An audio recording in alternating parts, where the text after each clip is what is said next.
Boa noite! Hoje é dia 21 de maio de 2024.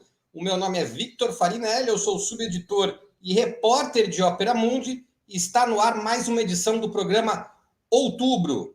Na última sexta-feira, o apresentador e ícone da direita televisiva brasileira, Luciano Huck, que de tempos em tempos aparece também como pré-candidato à presidência, organizou um luxuoso jantar. Em homenagem a ele mesmo, dirão alguns maldosos, mas não. Desta vez ele segurou o ego e preferiu dedicar o evento ao presidente do Banco Central, Roberto Campos Neto. O histórico de homenageados políticos do Luciano Huck é bem peculiar. Apoiou Aécio Neves em 2014, disse em 2018 que o Bolsonaro poderia ressignificar a política e agora faz este aceno a um infiltrado do bolsonarismo nas estruturas de poder, com um banquete no qual também participaram uma dúzia de figurões importantes do mercado financeiro e um conhecido rosto da política, o governador de São Paulo, Tarcísio de Freitas. Quais foram os interesses servidos nessa mesa tão cheia de representantes da extrema-direita neoliberal? Que receitas foram discutidas? Que ingredientes foram selecionados? E o mais importante, quem vai ter que engolir esses pratos caso essa turma volte ao poder? Ópera Mundi convida você a degustar desse tema com um trio de comentaristas especializado na alta gastronomia política. Participam do programa de hoje José Genuíno, histórico militante da esquerda brasileira, ex-deputado federal e ex-presidente nacional do Partido dos Trabalhadores. Também estará conosco Ana Prestes, cientista social, mestre e doutora em ciência política pela Universidade Federal de Minas Gerais, analista internacional e estudiosa da história do ingresso da mulher na política brasileira. E também teremos Jones Manuel, historiador graduado pela Universidade Federal de Pernambuco, mestre em serviço social pela Universidade Federal de Pernambuco também, e doutorando, desta vez, pela Universidade Federal de Alagoas, além de educador popular e comunicador digital. Além do meu boa noite aos nossos ilustres convidados e convidada, trago aqui a primeira pergunta deste programa, o prato de entrada no nosso programa, que é a seguinte: quais são os interesses políticos e econômicos por trás desse jantar com Luciano Huck, Roberto Campos Neto e figuras proeminentes do mercado financeiro? Com a palavra, José Genuíno. Olha, Victor, Jones e Ana Prestes, não é a primeira vez que essa corja se mobiliza nos jantares para discutir a sucessão presidencial. Lembre-se que na transição democrática, a figura proeminente era Silvio Santos, que participava das grandes articulações para buscar um candidato que unisse a elite brasileira. Agora, esse jantar, realizado no momento que o Rio Grande do Sul se afoga em águas, incompetência, descaso, falta de prevenção, falta de cuidado com a população, é o retrato desta classe dominante canalha, desta classe dominante que não tem escrúpulo, desta classe dominante que uma semana antes resolveu manter os juros numa queda processualmente controlada. Essa classe dominante, através dos seus ilustres, porta-vozes do mercado, para tentar pescar em águas turvas. Eu acho que não dá para levar muito a sério essas articulações desse Huck. Primeiro, que ele já fez algumas dessas articulações e não deu certo.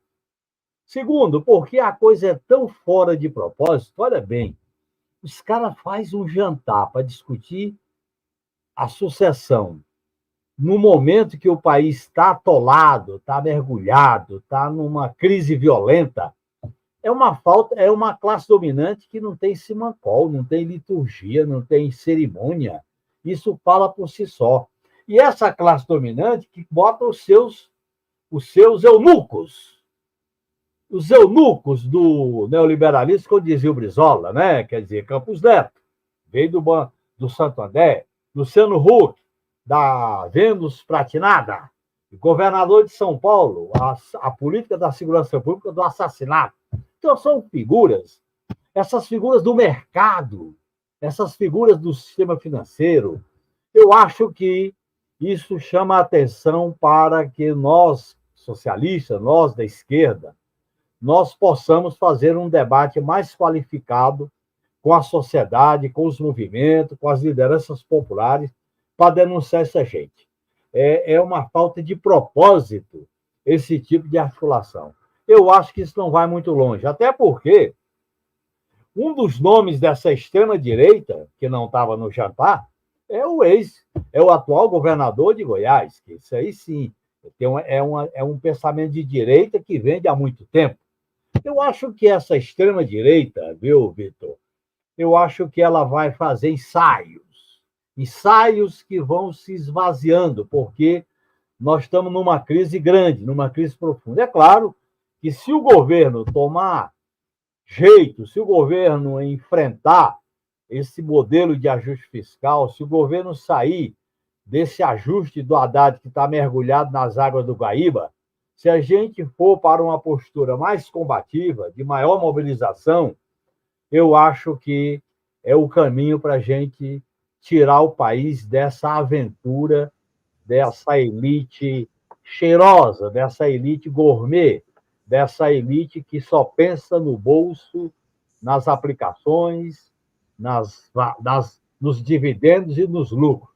A gente, inclusive, para terminar, eu já lanço aqui uma sugestão, a gente devia defender que o governo apresentasse um imposto de solidariedade dos ricos para financiar a reconstrução do Estado do Rio Grande do Sul. Obrigado, Genuíno. Com a palavra, Ana Prestes. Obrigada, Vitor. Boa noite ao Genuíno, também ao Jones e todos que nos acompanham, quem ainda vai nos acompanhar no programa gravado. Eu vou na linha do Genuíno. Você fazer esse jantar nesse momento que o Brasil vive é um escárnio, né? Porque com foco que não seja do maior drama e do que mais o Brasil precisa neste momento, né? Que é unificar seus esforços diante de uma tragédia de grandes proporções e de um grande impacto, né? Para toda a sociedade, não só para o Rio Grande do Sul, né? Mas para a sociedade brasileira, para o próprio Estado como um todo, né? E o governo brasileiro.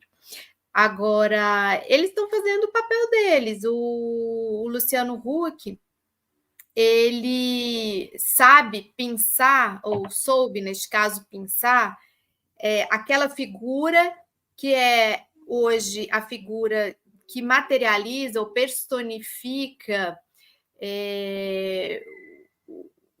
o incômodo maior, né, dentro do governo brasileiro, considerando uma parte importante desse governo liderado pelo que eu considero uma ala mais consequente, que tenta influenciar mais o governo rumo a um modelo econômico que rompa com as amarras neoliberais. Então, o Campos Neto ele significa justamente uma âncora, ou ele significa segurar o governo dentro de uma agenda neoliberal, e ele tem feito esse papel muito bem, tanto é que ele tem ganhado esse status de uma figura quase que heróica, que ele enfrenta o governo, ele é tido quase pela imprensa e por esses setores, pelos setores empresariais, por esse setor que tenta montar uma alternativa à direita, mas não a uma... Se bem que a gente vai falar daqui a pouco, eu acho um pouco dessa relação deles com o bolsonarismo, com o Tarcísio e tudo mais, mas eles tentam se demonstrar como uma direita responsável, uma direita consequente, uma direita não tão extremista. Então, ele personifica isso. E o Luciano Huck insiste, apesar dos seus sucessivos fracassos, né, nesse intento de ser essa figura que represente esse retorno ao neoliberalismo, ao que foi, talvez, a figura do Fernando Henrique lá nos anos 90, ele quer personificar esse ideário, né, que é conquistar novamente a parte do eleitorado brasileiro que tem ilusões ainda, né, com essa, ou aposta por interesses econômicos nesse setor, então ele pega de uma forma oportunista e promove esses eventos, como esse jantar e outros encontros, justamente para ter um contraste, uma alternativa, uma possibilidade ou uma viabilidade de um projeto que venha em 2026 para substituir o governo comandado e liderado pelos petistas. Obrigado, Ana. Com a palavra, Jones Manuel. Olá, gente. Boa noite para todo o glorioso público do Opera Mundi. Boa noite, Victor. Boa noite, Genuíno. Boa noite, Ana. Veja, além do que os camaradas falaram, eu acho que ampliando até a reflexão, né, pegando pontos mais amplos. Veja, há um debate onipresente que é típico do neoliberalismo, que é colocar a negação da influência política, por exemplo, na condução da economia. Como se a ideia de a economia funciona no automático, é uma espécie de ciência exata dada por Deus, e a interferência política é perturbadora da economia. Portanto, a gente precisa que, por exemplo, não tenha interferência política na Petrobras, precisa de autonomia do Banco Central, né, que o poder do voto não influa diretamente na escolha do presidente da instituição, precisa defender que as decisões do judiciário sejam técnicas e políticas. Só que esse discurso de demonização da política como se a economia andasse no automático, ele só serve para negar a soberania popular, né? Ele só serve para negar o voto popular. Porque, veja, no arco de um mês, a gente teve a notícia de ministros do STF indo para um seminário em Londres com custas pagas por empresários que têm causas sendo julgadas no STF, com espaço fechado, sem acesso à imprensa para saber o que estava sendo debatido. No espaço de um mês, a gente teve o presidente do Banco Central também num seminário internacional, debatendo com economistas e fundos de investimento, CEOs de fundos de investimentos, adiantando qual será a política de juros das próximas reuniões do Copom, né? Então, assim, na prática, vazando informação que não deveria ser pública antes das atas do Copom, porque todo mundo que tem acesso a isso tem informações privilegiadas.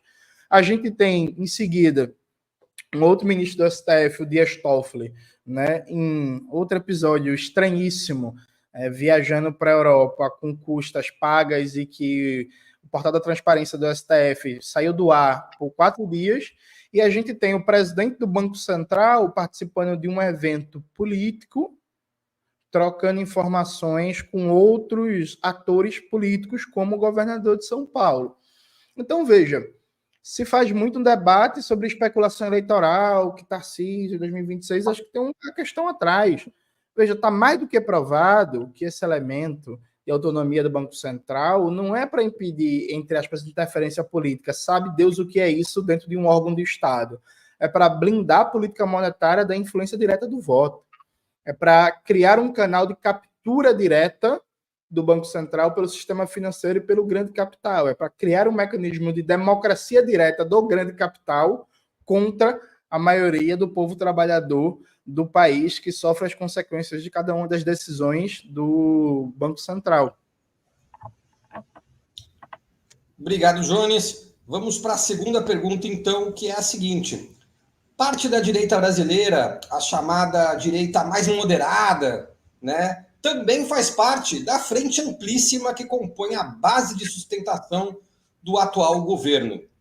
O jantar deste fim de semana, não, né, foi da sexta-feira passada, pode servir como uma senha para a debandada de parte desse setor para outra posição, fortalecendo, quem sabe, a oposição ao presidente Lula? Com a palavra, Ana Prestes.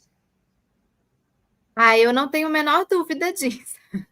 Eu não tenho a menor dúvida de que tem uma parte expressiva, importante, da direita brasileira e dessa centro-direita que acabou aderindo ao projeto Lula 3, né, o terceiro mandato do governo Lula, pela força da dinâmica política. Então, pela própria força da dinâmica política, que a gente tanto falou, né, da polarização, dessa polarização que se estabeleceu entre dois campos, de uma forma tão forte, com um poder gravitacional em cada um desses polos tão forte, que uma terceira via, digamos assim, uma terceira hipótese, ela se demonstrou inviável.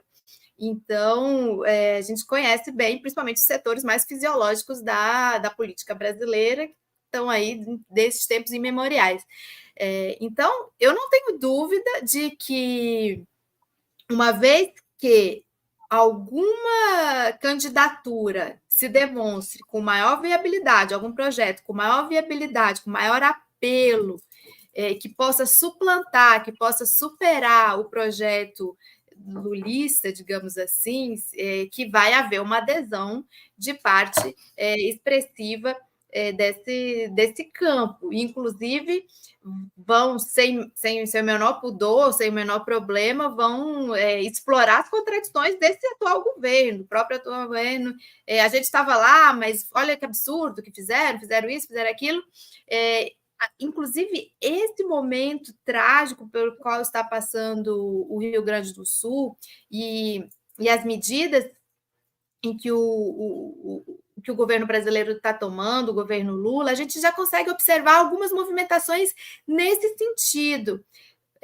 O primeiro a se apresentar, por exemplo, figuras que estavam muito apagadas, como figuras como Aécio e outras, se apresentaram rapidamente, demonstrando aí que há uma contradição entre o governo Lula, representado ali pelo Paulo Pimenta, e o governo do Rio Grande do Sul, tentando explorar e começar a constituir um outro campo que não seja capitaneado, talvez, ou que não seja liderado por esse grupo bolsonarista que governou por 4 anos e que foi um dos promotores, inclusive, da chegada do Temer, ou do golpe, então pode dizer até mais de 4 anos, né, desde o golpe de 2016. Essa é a impressão que eu tenho.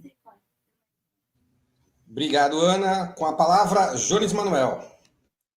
Veja, essa frente ampla, ela nasceu com a curta duração, né? Acho que a gente nunca pode esquecer que, precedido a isso, toda a mídia burguesa, o empresariado e por aí vai, ficou tentando criar a tal da terceira via, né, que foi um negócio desesperado, né? E aí tentaram emplacar Eduardo Leite, não deu, tentaram emplacar o próprio Luciano Huck, não deu, tentaram emplacar Simone Tebet, não deu, falaram até do Rodrigo Pacheco, presidente do Senado, e não foi. E, assim, foram 4 anos da tal da busca da terceira via.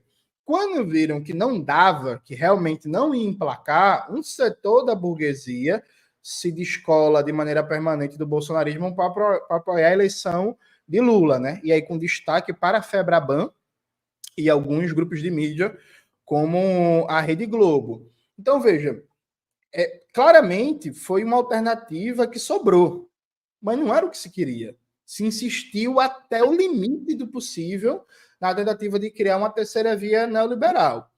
Já no final do ano passado, me parece muito claro os sinais de desgaste dessa frente ampla, que eles vão se avolumando. Esse sinal de desgaste me parece que foi dado, inclusive, quando uma série de pesquisas, já no final do ano passado, começou a mostrar uma tendência de queda de popularidade do governo. A partir do momento que se mostrou uma tendência de aumento do desgaste, e aí, veja, todo mundo que faz um debate econômico sério sabe que, pelos ritmos da economia, tendencialmente a popularidade do governo Lula, tudo constante, não vai crescer, e que 2023 foi o melhor ano da economia, por causa da política fiscal que não foi guiada pelo novo teto de gastos, e sim pela PEC de transição, que liberou mais de 150 bilhões a mais para gastar. Então, a partir do momento que se viu que o governo, a partir de 2024, está amarrado com o novo teto de gastos por uma autoescolha a propósito, e que a popularidade começou a apresentar tendências de queda, os setores da classe dominante foram para cima, né? A própria postura, por exemplo, da Rede Globo, a Rede Globo na cobertura do Rio Grande do Sul, parece que o governo federal não existe. Assim, é um grande ausente, é simplesmente um grande ausente. Quem se informa pela Rede Globo acha, por exemplo, que o governo federal não está fazendo nada. percebe? Então, claramente, está se percebendo as contradições, os limites, e os setores da burguesia estão indo para cima. E aqui tem uma coisa curiosa, Vitor, que tem gente que diz que é preciso moderar para não romper a frente ampla. Já me parece o contrário, o grau de moderação excessivo e, em vários momentos, rendição, principalmente na política econômica, reduz o potencial de aumento de popularidade e de constituição de apoio ativo das ruas, e essa fragilização relativa do governo é que estimula o rompimento da frente ampla para os setores da burguesia pela direita. Porque a partir do momento que eles vislumbram perspectivas de enfraquecimento do governo, eles se acham mais fortes para construir outras alternativas eleitorais. Obrigado, Jones. José Genuíno, você tem a palavra. Olha, eu acho que a movimentação está no campo das especulações. Essas especulações envolvem a extrema-direita, que é o atual governador de São Paulo, Caiado, por exemplo, e envolve a velha direita, que sonha sempre com a terceira via. Inclusive, eles vão fazer especulações nas eleições municipais, como no caso aqui em São Paulo, o PSDB, com Tabata Amaral e por aí afora. Eu acho que ainda é uma especulação, uma sondagem, porque a crise é muito ampla e profunda. E a crise de reconstrução do Rio Grande do Sul vai exigir do governo medidas mais contundentes, sob pena do governo se desgastar conforme as pesquisas indicam. Então, eu acho que o governo, a atitude em relação à Petrobras, a atitude em relação ao Banco Central, e ele vai ser substituído no próximo ano, a atitude em relação a discutir os limites do teto de gasto, do ajuste fiscal em relação ao projeto de reconstrução do Rio Grande do Sul. Eu acho que nós temos uma crise que vai forçar o governo a ter mais influência política. Eu acho que nesse momento a própria frente ampla, eu acho que está enfraquecida enquanto uma proposta de governo. Eu estou colocando isso e esperando que o governo Lula, a partir do seu núcleo político, ele possa fazer uma inflexão. Ele possa fazer uma inflexão no sentido de testar o chamado ajuste fiscal em relação aos investimentos públicos, não aceitar essa desvinculação em relação à educação e à saúde, que é algo escandaloso fazer isso, coisa que nem a ditadura fez, nem essa é a emenda Calmon, pessoal. Então, eu acho que o governo, por outro lado, também está numa encruzilhada. Porque, diante dessa situação que o país atravessa e que o mundo atravessa, o governo tem que deixar mais claras as suas cartas, a sua plataforma e as suas atitudes.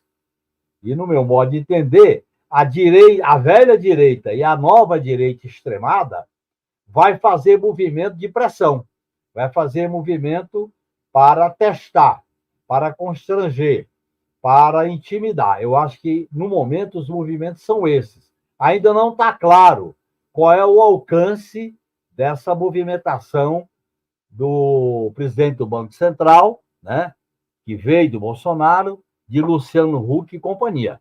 Eu acho que eles estão sondando.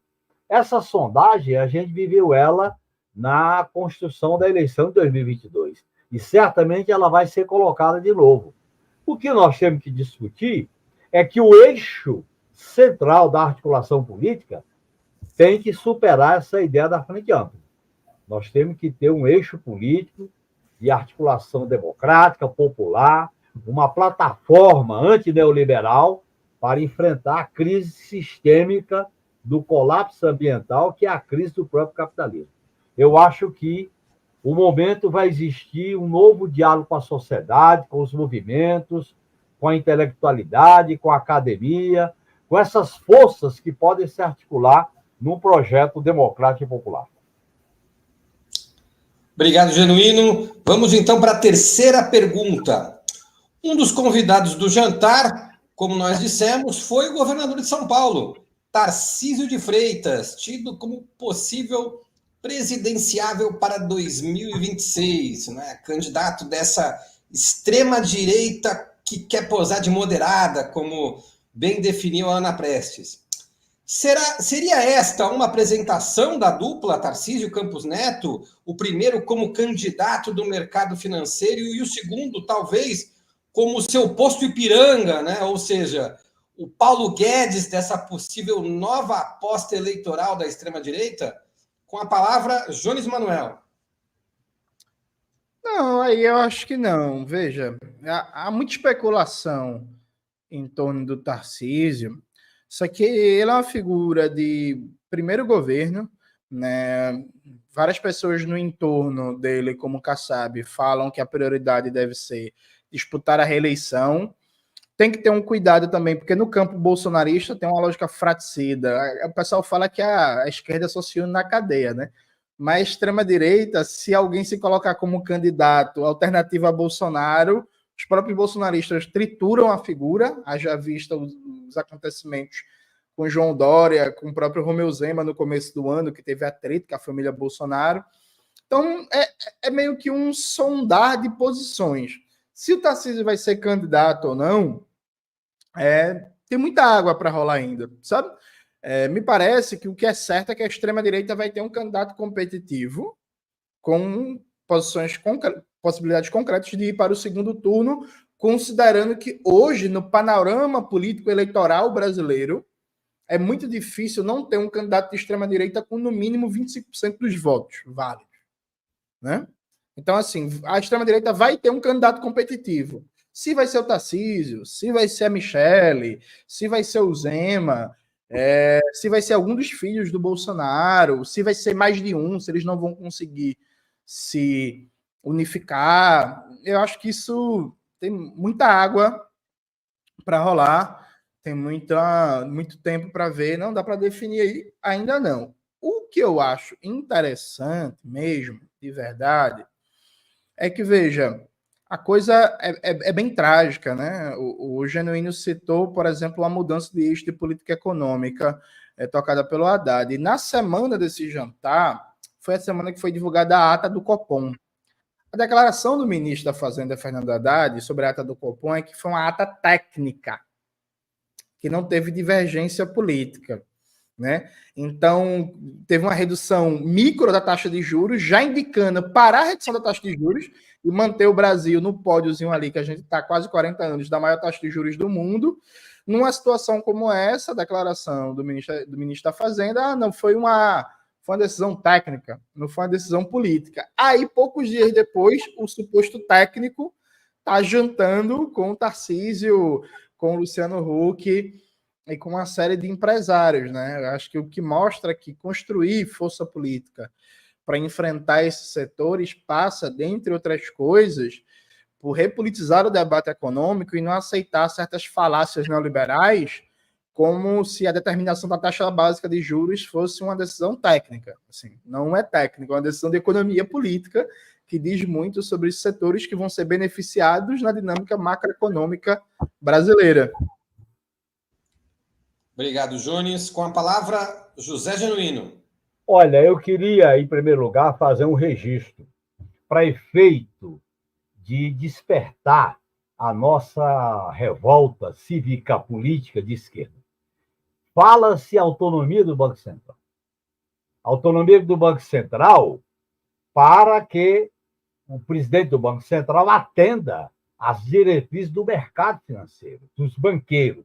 Porque a autonomia do Banco Central, o cara vai fazer uma articulação política com o atual governador de São Paulo, com outras figuras importantes do mercado. Pô, então, isso é uma falácia. A autonomia de Banco Central é uma falácia. Isso é uma enganação e nós temos que deixar isso muito claro no nosso debate político. A segunda coisa, eu acho que ainda vai rolar muita água pela ponte. Eu acho que essa crise não está solucionada. Essa reconstrução do Rio Grande do Sul é um elo essencial para botar na agenda a rediscussão do ajuste fiscal, do modelo da tirania fiscal, do modelo em relação às políticas públicas, do modelo em relação à criação de emprego.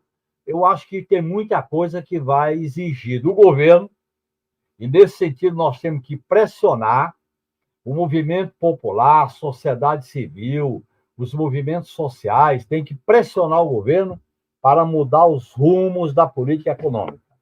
O que está acontecendo na reconstrução do Estado do Rio Grande do Sul, o que está acontecendo nessa calamidade pública, o que está acontecendo com os fatos revelados, mostra que a escolha do governador Leite em relação a garantir o ajuste fiscal e não salvar vidas, isso fala por si só. Nós temos um material excelente para fazer o debate, para fazer a denúncia, para mostrar o caráter desse modelo neoliberal. E eu acho que nós temos que fazer isso. Porque o mundo inteiro está discutindo a falência do neoliberalismo, o mundo inteiro está discutindo que o modelo neoliberal está levando o mundo para um colapso. É o colapso energético, é o colapso ambiental, é o colapso social, é o colapso do mundo multipolar, está aí tudo em movimentação.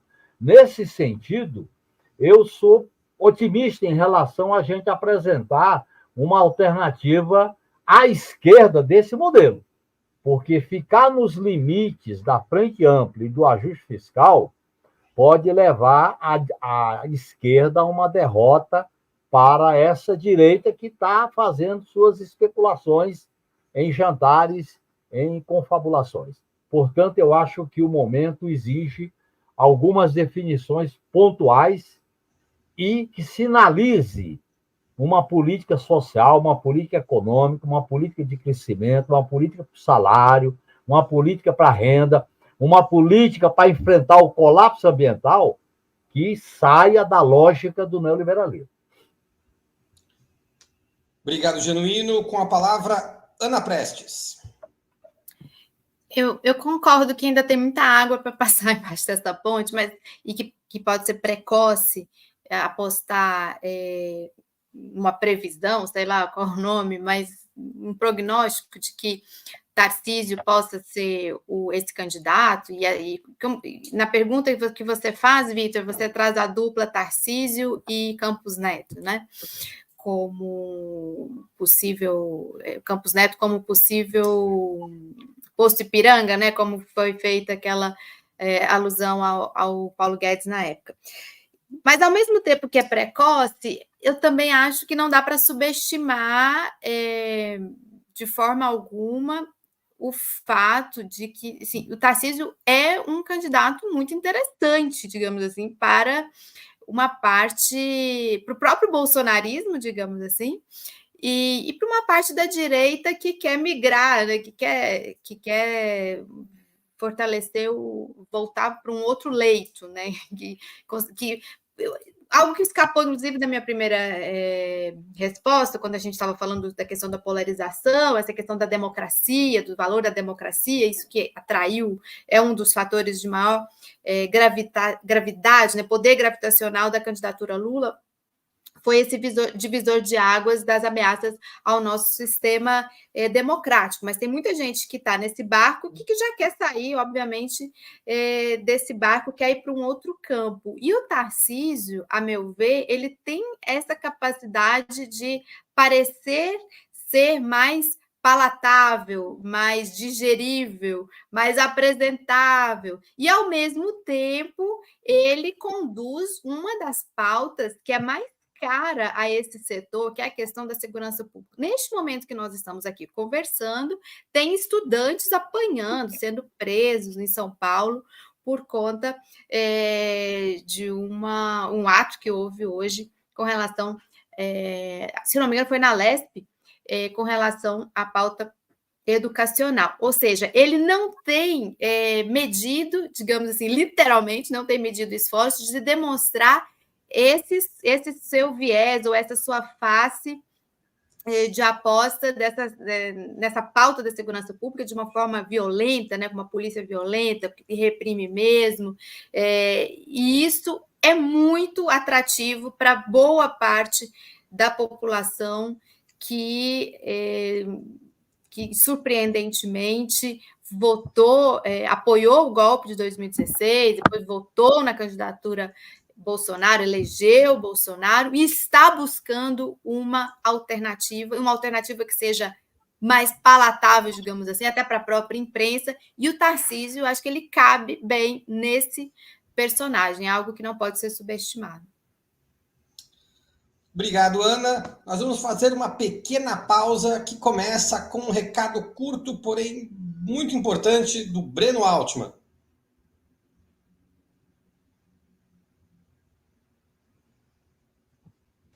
Olá, meu nome é Breno Altman e quero apresentar a vocês um novo benefício exclusivo para apoiadores de Opera Mundi. Todas as pessoas que forem membros pagantes de nosso canal no YouTube ou assinantes solidários de nosso site poderão participar de um programa presencial apresentado por mim, o Café com História. Esse programa ocorrerá no último sábado de cada mês, a partir das 9 horas, sempre tratando de um grande tema histórico previamente escolhido pela audiência de Opera Mundi. O Café com História não será transmitido ao vivo, mas ficará gravado e estará disponível apenas para membros do canal e assinantes solidários, que receberão o link através de nossa comunidade no YouTube ou por e-mail. Torne-se apoiador ou apoiadora para participar. Até o próximo Café com História. Um grande abraço. É isso aí. Então, participe do Café com História, veja aí as possibilidades de participar e também contribua financeiramente aqui com o Opera Mundi, né? E há diversas formas de fazer essa contribuição. A primeira é através da assinatura solidária no nosso site operamundi.com.br/apoio. A segunda é se tornando um membro pagante do nosso canal no YouTube. A terceira é através do Superchat, agora mesmo, vai lá e manda um Superchat para a gente. A quarta também pode ser agora, através do Super Sticker. A quinta é através da ferramenta Valeu Demais, isso quando vocês assistirem aos nossos programas gravados. E a sexta é através do Pix. A nossa chave Pix é apoie@operamundi.com.br, repetindo, apoie@operamundi.com.br. Quando você fizer o Pix, vai aparecer a nossa razão social, que é Última Instância Editorial Limitada. A maneira mais eficaz de combater as fake news é através do jornalismo de qualidade. Apenas o jornalismo de qualidade coloca a verdade acima de tudo. E é esse jornalismo que Opera Mundi busca oferecer a você todos os dias, e ele depende da sua contribuição. O intervalo de hoje vai ser um pouco mais longo, porque nós temos 2 recadinhos importantes trazidos pelos nossos convidados. Eu queria chamar aqui a Ana Prestes, que vai fazer o primeiro desses 2 convites. Ana, a palavra é sua. Obrigada, Vitor. Eu vou falar aqui rapidamente. Para quem estiver em Brasília, esta semana, até sexta-feira, dia 24, nós temos uma... Não é bem uma larga exposição, uma pequena exposição, uma exposição condensada, mas que registra o centenário da coluna Prestes. Está ali no anexo 2, no espaço Mário Covas. Então, quem estiver passando por Brasília, estiver passando pela Câmara, dá uma passadinha lá para a gente, para acompanhar esse registro, né? Um registro sobre esses 100 anos do início das movimentações em torno do que seria a coluna Prestes, uma marcha gigantesca que percorreu mais de 25 mil quilômetros dos anos de 1924 até 1927. É isso. Obrigado, Ana. E nesse segundo convite eu chamo o José Genuíno, que também tem uma dica importante, também para quem mora em Brasília, né, José? Olha, eu estou convidando para o lançamento desse livro sobre a memória da Constituinte, da qual eu participei, juntamente escrevemos esse livro com a professora Andréa Caldas, em que a gente resgata os momentos, as disputas, a correlação de forças, numa oportunidade histórica que nós vivemos na transição da ditadura para a democracia. E nós estamos colocando nesse debate o que aconteceu, como amputaram a Constituição de 88, em relação a 129 emendas, em relação às emendas da ordem econômica, em relação ao golpe de 2016, e principalmente a discussão estratégica sobre o processo constituinte, que eu acho que tem que ser retomado, não para uma constituinte nesse período ou nessa correlação de força, mas num processo de acumulação de força de debate político, de enfrentamento político, considerando que a crise institucional que o Brasil atravessa, ela é produto de todas as reformas que foram processadas de 88 até agora. Então, esse é um documento importante que eu tive uma participação na Constituinte e estou colocando essa participação como uma contribuição coletiva, juntamente com minha amiga Andréa Caldas. Amanhã à noite, no auditório do Sindicato dos Bancários de Brasília. A partir de que horas? A partir das 18 horas. Aliás, amanhã será um dia de debate sobre o lawfare e as eleições municipais.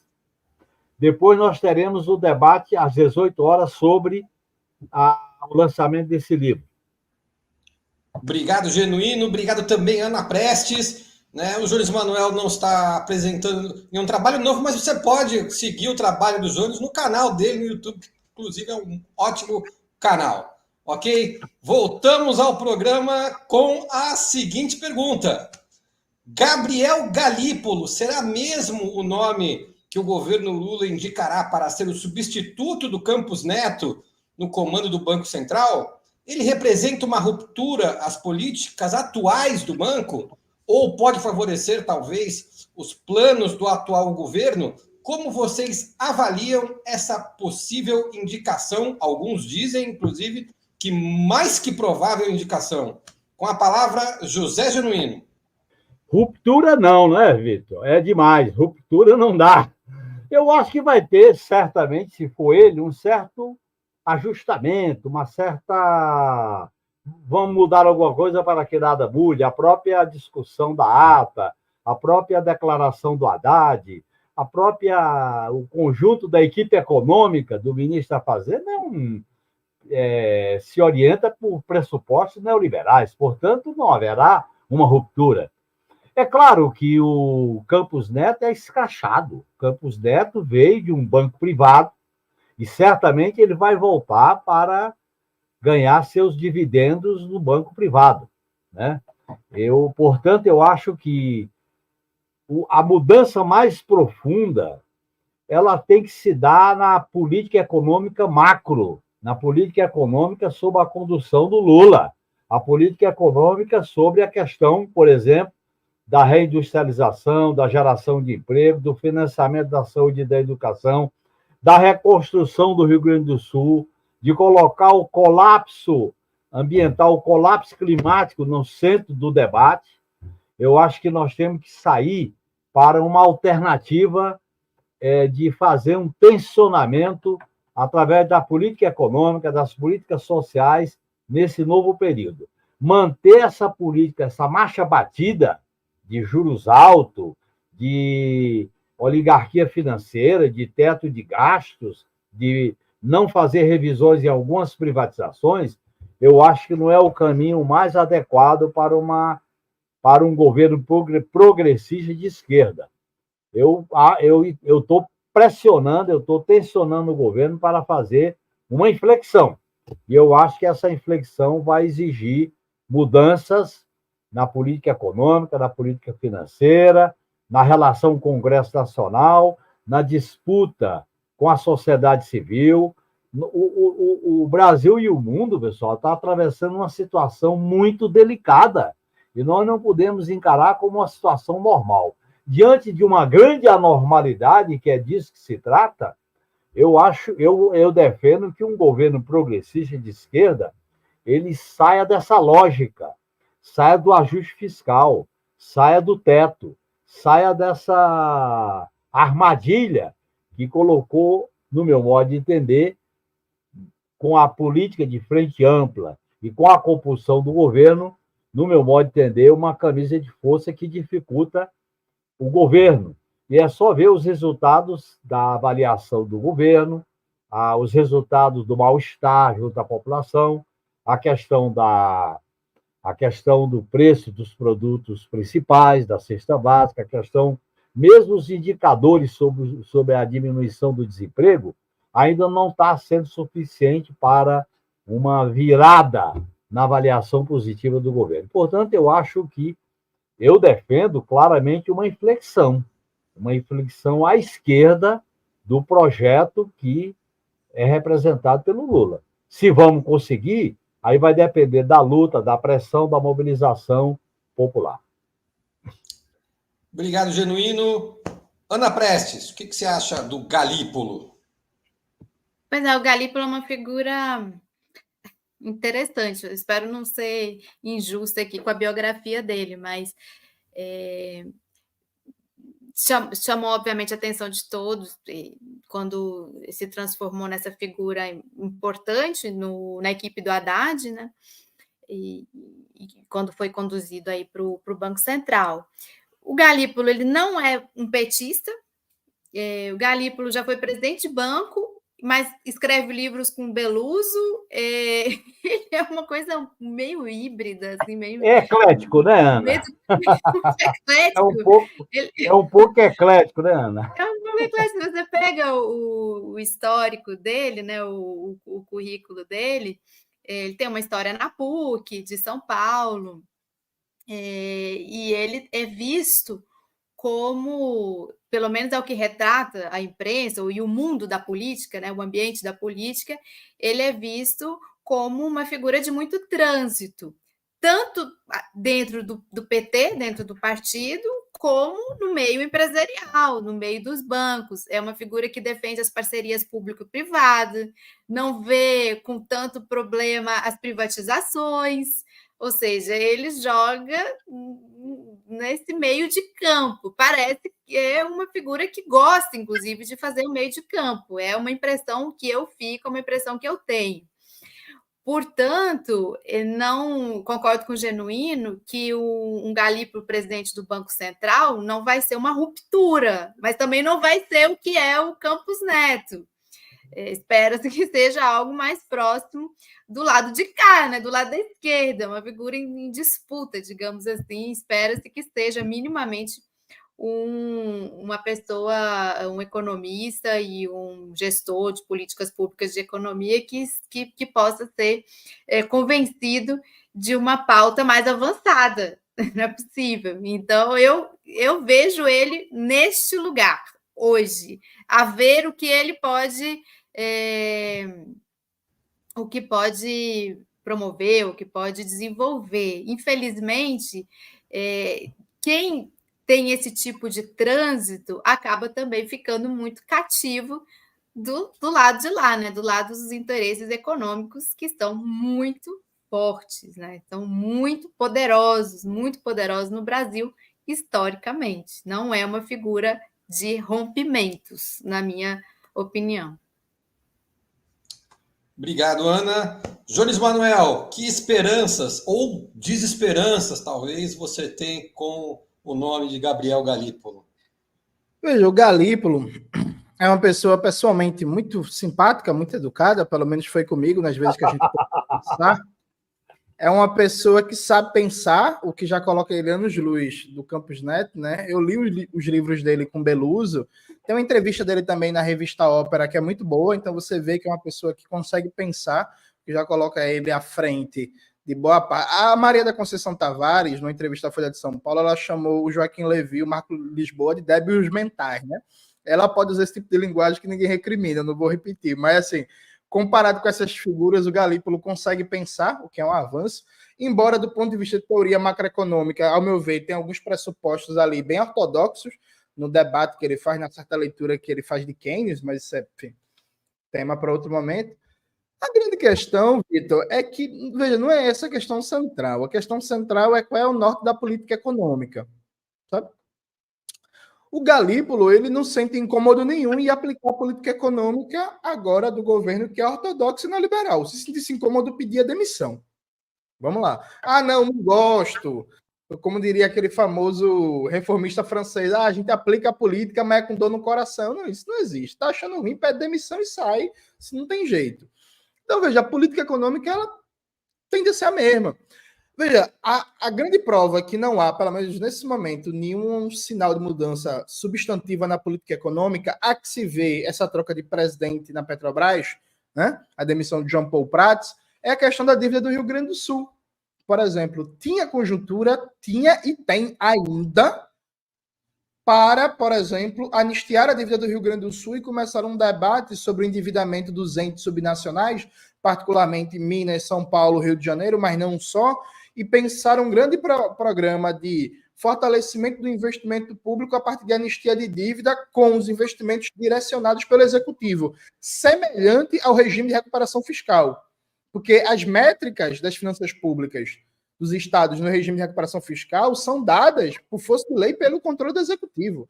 Então, se a gente faz isso dentro de uma lógica neoliberal, por que não fazer isso dentro de uma lógica contrária, como o projeto apresentado pela deputada Fernanda Melchiona, ao regime de recuperação socioambiental, numa lógica anti-neoliberal e anti-austeridade? E o governo não quis. A gente falou aqui semana passada, ou foi semana retrasada, não lembro, que até agora o presidente Lula não convocou as cadeias de rádio e TV para falar diretamente com o povo sobre a crise do Rio Grande do Sul. Então, assim, o problema não é o Galípolo. O problema é a linha da política econômica do governo, que parece muito um passo de compasso, né? Meio que esperando para ver, talvez, quem sabe, indicando alguma possível mudança depois da porrada que a gente vai levar nas eleições municipais, porque a gente vai levar, viu? E vai ser uma porrada violentíssima. Talvez depois daí venha alguma mudança. Então, é isso. Vai ser bom que não seja o Campos Neto, tudo ótimo. Tem que se ver que vai ser o Galípolo, porque, assim, fosse bolsa de apostas, eu apostaria 10 conto que não está descartada a possibilidade de o Campos Neto ser reconduzido ao cargo do presidente do Banco Central com apoio do governo, viu? Eu colocaria R$10 nesse bolão aí. Uma aposta inesperada aqui do Jones Manuel, mas tá gravado aí. Depois, no final do ano, a gente vê. Se ele acertar, a gente vê se dá um prêmio para ele. Vamos abrir um banco de apostas aí. Eu espero que ele esteja errado, mas está gravado aí, depois a gente vê. Jones, eu espero que você esteja errado. Eu não boto minhas fichas no Galípolo, mas também espero que você esteja errado, viu? Porque é um escárnio. A manutenção dele é um escárnio. Atinge diretamente a imagem do Lula. Verdade. Bom, já foi um escárnio aquele jantar na Granja do Torto que o Haddad levou ele para lá, né? Para abraçar o Lula no final do ano. Com certeza. Bom, vamos para a quinta e última pergunta do programa, que é a seguinte. Considerando que o fim da autonomia do Banco Central não parece estar na agenda desse governo, infelizmente, né? Reverter o atual sistema de composição do banco pode ser, pelo menos, uma possibilidade? Há força política para isso? Ou, se não, há pelo menos força para mudar esse absurdo que é um presidente ter que passar metade do seu mandato com o Banco Central comandado por alguém indicado pela gestão anterior? Com a palavra, Ana Prestes. Eu podia responder bem brevemente, não tem força política, essa é a questão. Não existe essa força política, infelizmente, ela tem que ser conquistada. A situação hoje do governo no Congresso, e eu ouso dizer também na sociedade, primeiro que parte expressiva do governo parece não estar convencida dessa questão. Então, a parte da necessidade de convencimento internamente dentro do próprio governo de que essa é uma questão importante, fundamental.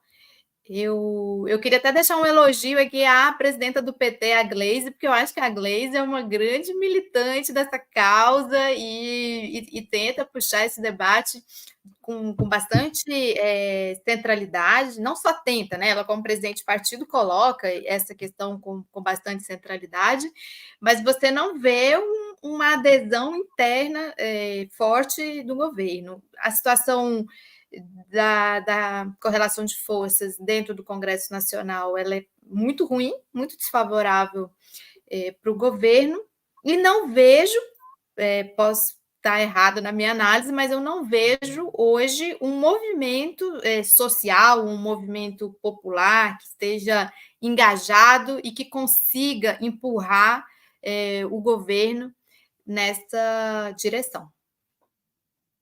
Fico com essa resposta. Obrigado, Ana. Com a palavra, Jones Manuel. Veja, eu vou pegar carona na avaliação de Ana. Ana, acho que ainda foi mais simpática. Ela falou que acha que não vê em todo o governo a intenção disso. Eu não vejo ninguém no governo a intenção de reverter a autonomia do Banco Central. Mas ninguém, assim. Talvez, quem sabe, algum sub do sub, com certeza, por exemplo, ó, o Celso Amorim deve pensar um negócio desse, mas assim, dos ministros ali do primeiro plano da política econômica, ninguém tem esse ensejo. E assim, gente, vamos fazer um debate aqui, vamos lá, a gente está no mês 5 de 2024. Qual foi a agenda que esse ano foi colocada como prioridade pelos ministros da economia? Foi déficit zero, mesma meta fiscal do Milei, na Argentina. Foi déficit zero. Foi materializar e tocar o novo teto de gastos, que é o primeiro ano que ele está valendo. E foi uma coisa que eu estou repetindo, que a gente não pode deixar esquecer, não, que é para sacanagem não voltar. Antes da tragédia no Rio Grande do Sul, o Haddad publicou um artigo do Braulio Borges, economista da FGV, que defendia congelar as aposentadorias. Em seguida, a Simone Tebet foi dar entrevista para o Globo defendendo congelar as aposentadorias, desvincular a aposentadoria do salário mínimo e só repor a inflação. Quando veio a tragédia do Rio Grande do Sul, estava numa ofensiva comandada pelo Haddad e pela Simone Tebet para colocar como grande debate público congelar as aposentadorias. Foi a tragédia do Rio Grande do Sul que abafou isso, viu? Que se não tivesse acontecido, esse seria o grande debate imposto pela mídia burguesa e pelos ministros no mês de maio e, quem sabe, desdobramentos legislativos disso. Vale lembrar que ainda esse ano, como Antônio Martins mostrou num texto sensacional, o governo Lula, a partir dos seus secretários, já falou 5 vezes em desvincular, quer dizer, atacar os pisos da saúde e da educação, né? Reduzi-los. Então, assim, nada na agenda do governo caminha no sentido de não só acabar com a autonomia do Banco Central, como questionar o lugar dessa política monetária capturada pelo rentismo no padrão de desindustrialização, de desigualdade, de desemprego, de pobreza e de miséria no Brasil. Vamos lá. Quando teve um ensaio de debate, que foi basicamente feito por mídias sociais e pela mídia burguesa, a pesquisa do Datafolha dizia que a imensa maioria do povo brasileiro concordava com as declarações do presidente Lula. O que é que foi feito com essa informação? Absolutamente nada. Final do ano estava o Lula, o Haddad e o Campos Neto no churrasco, né? Então, veja, a correlação de forças é difícil. É desfavorável. Tem hoje a força acumulada para reverter isso? Não. Ninguém acha que a política no Brasil é um passeio no parque. Agora, vamos ser sinceros. Existe disposição no governo para enfrentar isso? Tentativa de construir essa correlação de forças? Não existe, não. Porque, na política econômica, o menos neoliberal é o Aloysio Mercadante, que está privatizando um presídio em empresa pública de água e saneamento. Esse é o menos neoliberal. Imagina o resto. Obrigado, Jones. Com a palavra, José Genuíno. Olha, eu vou nessa marcha colocada pelo Jones. Nós governamos o país nos marcos do credo neoliberal, da hegemonia neoliberal. É Banco Central independente, teto de gasto, daí o ajuste fiscal do Haddad, é não questionar algumas privatizações, particularmente do setor elétrico, e a questão, que no meu modo de entender é um retrocesso gravíssimo, a desvinculação orçamentária para a saúde e para a educação. Eu acho que isso aí é um tiro no pé, né? Então, nesse sentido, eu acho que nós vamos viver um momento, vamos dizer assim, delicado no país, com o resultado das eleições municipais, com o aprofundamento da crise do colapso ambiental. Eu insisto muito, a reconstrução do Rio Grande do Sul não é qualquer coisa, pessoal. É um orçamento de guerra, é um prazo de 10 anos. Tem que reconstruir novas bases, isso não é qualquer coisa. E os novos fenômenos que podem surgir na seca no Nordeste, com a Amazônia, etc, etc. Portanto, nós estamos diante de uma encruzilhada. Eu estou na linha de que é necessário a gente insistir no movimento político, no movimento de opinião pública, no movimento de diálogo com a sociedade, com os movimentos populares, com as lideranças desses movimentos, para pressionar, para exigir, para cobrar do governo uma inflexão nessa política econômica. É claro que nós temos que pegar a questão global, macroeconômica. Não é só pegar o Banco Central. A questão da independência do Banco Central é um elemento-chave, porque diz respeito à hegemonia do capital financeiro. Mas nós temos que discutir o teto de gastos. Nós temos que discutir algumas privatizações, como a do setor elétrico. E nós temos que discutir o financiamento das políticas públicas. Então, nesse sentido, eu acho que nós podemos, no debate político de 2024, e na avaliação do que vai acontecer em 2024, e no debate político sobre 2026, a gente apresentar uma plataforma popular, democrática, antineoliberal, para discutir os rumos do país. Não dá para a gente repetir essa rotina que consagra a hegemonia do credo neoliberal. Eu defendo outro caminho, um tipo de tensionamento, um tipo de enfrentamento, um tipo de polarização dentro do Congresso, fora do Congresso, por cima e por baixo. Se a gente não fizer esse enfrentamento, eu acho que o risco da esquerda sofrer derrotas é muito grande. Obrigado, Genuíno. E nós chegamos assim ao final de mais uma edição do programa Outubro. Hoje nós tivemos uma excelente conversa, um tom um pouco pessimista, mas ainda assim, excelente conversa com José Genuíno, Ana Prestes e Jones Manuel. Muito obrigado aos três e muito obrigado a todos vocês que nos assistiram. Uma boa noite a todos e até o próximo programa. Obrigada, Vitor.